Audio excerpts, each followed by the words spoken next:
하다 보면은 세상 돌아가는 공부를 할 수밖에 없어요. 만약에 그리고 이 공부를 안 한다 그러면 수익을 낼 수가 없거든요. 머리가 좀 좋아지는 이런 부가적인 이득을 얻을 수 있다는 거죠. 제가 어릴 때는 시골 총구석에 살았거든요. 그래서 세상이 어떻게 돌아가고 있는지, 세상이 뭔지 계속 궁금하더라고요. 가보면 맨 논밭밖에 없는 이런 시골 있죠. 예, 그런 데 살았습니다. 부모님들은 맨날 뭐 공부해가지고 의사 되라, 판사 되라 뭐 이러는데, 공부가 돼야지 무슨, 네. 책상에만 앉으면 뭐 저기 앞 동네 순위 생각도 나고, 게임 생각도 나고, 뭐 드라마도 갑자기 생각나고, 뭐 딴 생각이 나가지고 공부를 할 수가 없었어요. 제가 아주 어릴 때는 뭐 집에 컴퓨터 뭐 이거 286 막 이런 거가 있었으니까 그때 인터넷이 안 됐었던 시대죠. 지금은 유튜브도 있고 인터넷도 잘 돼 있으니까 좀 앉아서 세상을 이렇게 볼 수 있는 굉장히 좋은 시대죠. 그래서 우리 채널은 고품격 주식 경제 재테크 전문 채널이다 보니까 세상 돌아가는 일을 설명해 드림과 동시에 이제 투자 아이디어까지 돈까지 벌 수 있는 이런 거를 좀 해드려 보고 싶다 뭐 이런 의미죠. 첫 번째, 지난 수요일에 무슨 일이 있었냐, 전날 미국에서 타겟, 월마트 이런 대형마트죠, 이런 애들의 실적이 굉장히 좋게 발표가 됐는데 주가가 엄청나게 빠졌습니다. 그럼 우리가 여기서 알아야 되는 게 있죠. 왜라는 물음이 가장 중요한 거죠. 그냥 빠졌구나 하고 넘어가면 안 되는 거죠. 여러분 혹시 타겟에 대해서 아십니까? 이렇게 동그랗게 관역처럼 생긴 요 미국에 있는 월마트는 아마 들어보셨을 거예요. 우리나라에서 이렇게 하다가 망한. 네. 월마트랑 타겟이랑 두 가지가 미국의 양대 산맥의 대형마트 이렇게 보시면 됩니다. 소비자들과 직접 맞닿아 있는 이런 회사들인데, 여기 월마트 같은 경우에는 약간 좀 품질이 조금 떨어지죠. 대신에 가격은 굉장히 쌉니다. 반면에 타겟가 같은 경우에는 월마트보다 가격은 조금 더 비싼데 품질이 좋아요. 뭐 요 정도는 이제 기본 상식으로 알아두시면 되고, 근데 얘네들이 최근에 실적이 굉장히 좋다는 거죠. 그래서 호실적이 발표가 됐는데 그럼에도 불구하고 주가가 빠졌어요. 이유는 우리 채널을 열심히 시청하신 분들은 아실 텐데, 여기 보시면 공급 대란 때문에 그렇습니다.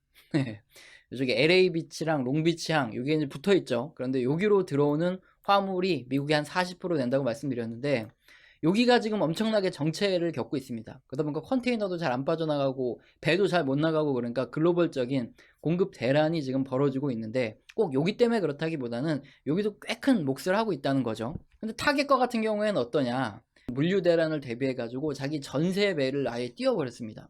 그래서 물류의 차질이 없게 이렇게 하고 있는 와중에도, 그리고 3분기 실적이 어마어마하게 좋아서 컨센서스를 더 초과하는 이렇게 호실적이 나왔다고 보면 되죠. 그럼에도 불구하고 미국의 투자자들은 어떻게 생각하냐, 분명 미국 소비는 지금 탄탄합니다. 소비가 굉장히 좋아요.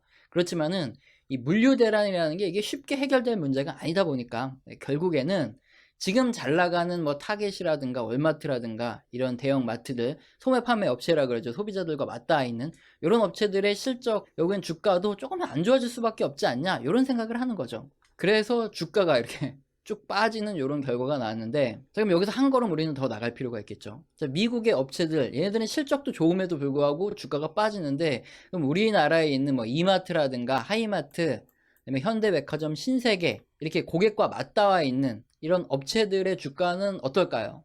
당연히 안 좋을 수밖에 없어요, 당분간. 물류 대란의 영향을 얘들이 안 받을 수도 없죠. 얘들도 글로벌적인 지금 물류 대란 현상이니까. 자, 그러면은 지금 여기에 투자하고 계신 분들이나 아니면 뭐 이제 타겟이라든가 월마트 투자하고 계신 분들은 다 손절 때리고 그냥 다 떠나야 되냐? 일단은 그건 잘 모르겠지만 투자를 안 하고 계신 분들은 열심히 지켜볼 필요는 있어요. 자, 왜냐면은 공급 대란 문제가 한 내년쯤이면 해결될 수도 있잖아요. 어느 정도 조금씩 개선된다 이런 얘기가 나오기 시작하면은 이런 타겟이라든가 월마트 이런 애들의 주가가 가장 빨리 올라가죠. 특히나 우리나라 애들도 이렇게 보면은 지금 거의 내려와 있는 수준이 거의 코로나 수준으로, 예, 굉장히 많이 내려와 있어요, 생각보다. 원래 주식이라는 게 어떻습니까? 지금 좋다 이런 애들 담는 게 아니라 가장 안 좋을 때, 뭔가 개선점이 찾아질 때 사면은, 예, 그때 수익을 나는 경우가 많아요. 그러니까 물류 대란이 어느 정도 좀 해소될 것 같다 이런 얘기가 나오면 이런 물류 업체들, 소매 판매 업체들, 뭐 이런 대형 업체들 이런 거 한번 그때 한번 보고 수익 보고 나오자, 이런 게 포인트가 되겠죠. 이게 세상 돌아가는 일을 보니까 주식에 힌트가 나오죠. 근데 뭐 물론 우리나라 주식시장은 이런 상식과 안 통할 때가 많아요. 상식과 통하려면 이제 미국 애들을 투자하면은 상식과 통하는 경우가 저는 지금까지 좀 많았는데, 우리나라는 이상하게 이거 오를 때가 돼도 미국 애들 올라가는데 안 올라가는 경우가 많았어요. 그래서 이게 궁합이라는 게 있는데, 나는 이제 내 투자 스타일에는 미국 주식을 투자하면 수익이 잘 났다, 아니면 나는 한국 주식을 투자했더니 수익이 잘 났다, 이런 이제 궁합을 보고 자기한테도 맞는 시장에 투자를 하는 거죠. 저 같은 경우에는 좀 미국이 좀 더 제 상식과 맞지 않나, 저는 좀 그렇게 생각하고 있습니다. 다음 토픽으로 한번 넘어가 보면은 이게 뭐냐면 원유예요. 원유 가격이 최근에 미친듯이 올라가다가 조금 이제 조정을 받는 이런 느낌이 좀 나고 있죠. 그리고 다음으로 이게 천연가스인데, 천연가스도 미친듯이 올라가다가 지금 고점 찍고 조금씩 하락하는 이런 모습이 나타나고 있습니다. 근데 무슨 일이 있었냐, 지금 바이든 형이 몸이 달았어요. 그래서 유가 잡기 초강수를 뒀습니다. 지금 뭔가 정유회사들 있죠, 얘네들이 뭔가 담합해서 불법적인 이득을 취하는 것 같다. FTC죠, 연방거래위원회 서한을 보내서 어떻게 보면 약간 명령을 했죠. 얘네들이 조사가 들어가게 되면은 어떤 결과가 나오긴 할 텐데, 좀 이따 설명드리겠지만 이 조사가 들어간다는 것 자체만으로 굉장히 큰 악재입니다. 정치권에서 압박을 하고 있다는 소리이기 때문에. 여기에 두 번째로 중국에다가 요청을 한 거죠. 전략 비축유, 그러니까 전쟁 때 쓰려고 모아놓은 이 석유, 요거 방출해가지고 유가 좀 떨어뜨리자, 이렇게 중국에다가 얘기를 하기로 했어요. 그래서 이제 유가가 이렇게 떨어지긴 했는데, 이게 앞으로 어떻게 될까, 요거가 핵심이 아닙니다. 가장 중요한 건 뭐냐면은 어떤 현상 때문에 이런 일이 생겼고 이게 앞으로 계속 될지, 그래서 정치적으로 어떤 일들이 벌어질지, 이게 훨씬 더 중요하죠. 유가를 맞출 수가 없으니까 그 외부적인 요인들을 한번 살펴보면서 예측을 해보자는 건데, 일단 유가에 안 좋은 가장 큰 문제가 있어요. 뭐냐면 바이든 형의 지지율이 지금 41%로 조사되고 있어요. 진짜 최저치가 갱신이 되고 있습니다. 이유가 뭐냐면은 지금 인플레이션이 너무 심각해가지고 사람들이 불만이 엄청난데, 조사한 인원 중에 39%만 정책에 지지하고 나머지는 전부 정책 때문에 인플레이션이 이렇게 심하다. 그래서 바이든을 원망하고 있는 사람들이 점점 늘어나고 있다는 거예요. 이번 14일에 WP랑 ABC에서 조사를 했는데 공화당 지지율이 51%고요. 민주당 지지율이 41%로 조사가 됐다고 합니다. 너무나 낮은 수준이죠. 그러다 보니까 미국 민주당에서 내년 중간선거 전까지 좀 더 빨리 잡아야지 민심이 돌아서겠죠. 이때까지 인플레이션이 못 잡으면 중간선거 그냥 끝나는 겁니다. 바로 공화당으로 넘어가면은 대통령도 힘도 못 쓰고요. 웬만한 정책이 다 공화당으로 가는 거예요. 그럼 이제 미국 민주당에서는 정치적으로 해야 될 일은 뭐죠? 첫 번째로 이제 힐런 누나가 나서는 거죠. 우리가 인플레이션 일으킨 게 아니야. 지금 바이든 형이 2021년 취임을 했는데 코로나 터져가지고 그래가지고 인플레이션이 벌어진 거 아니냐. 우리가 정권 잡았을 때 이미 뭐 돌이킬 수도 없는 상황이었다. 그러니까 우리 때문에 인플레이션이 나는 게 아니야. 이렇게 해명을 하고 나섰죠. 씨알도 안 먹히죠. 사람들은 이미 열이 받았습니다. 그러니까 그런 소리 하지 말고 일단 인플레이션이나 잡아라.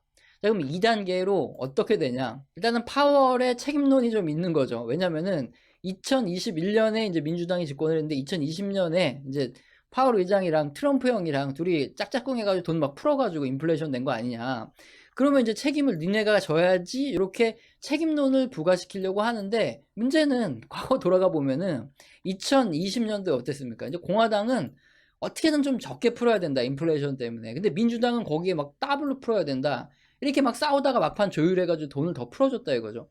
그럼 파월 형은 그냥 중간에 껴가지고 니네들이 알아서 하세요 했는데, 거기에 맞게 그냥 주어진 대로 그냥 돈 찍어냈는데 내가 무슨 잘못이냐. 파월 형만 열받는 거예요. 연임을 하는 거 아니면 교체를 하는 거 의심을 하냐. 민주당은 이제 최악의 카드에서는 금리를 인상을 해야 됩니다. 그러니까 누가 내 말을 더 잘 들을까, 요거를 고민을 해봐야 되는 거죠. 좀 이따 설명드릴게요. 자, 그러면 이제 책임론까지 좀 잘 안 될 가능성이 크죠. 그러다 보니까 이제 그 책임을 누구한테 돌립니까? 정유사들한테 돌리면 되는 거예요. 어쨌든 이제 정유사 니네들이 불법 담합행위 해가지고 유가가 이렇게 치솟은 거 아니냐. 그러니까 우리가 조사해서 니네들을 조지면은 이제 인플레이션이 잡히겠다, 이렇게 하는 겁니다. 근데 이게 좀 우리는 알고 있죠. 지난 2011년이죠. 요때 오바마 정부도 마찬가지로 투기 세력과 전쟁을 끝내겠다 하면서 정유사들을 밀고 늘어진 적이 있었어요. 유가가 너무 많이 올라가니까 지지율에 문제가 생긴다는 거죠. 인플레이션이 너무 심하니까 이제 오바마형 안 찍겠다. 이게 2011년에 4월에 딱 그랬어요. 그러니까 4월에 전쟁을 선포했죠. 니네 다 조사해가지고 그냥 아주 그냥 다 작살을 냈거든.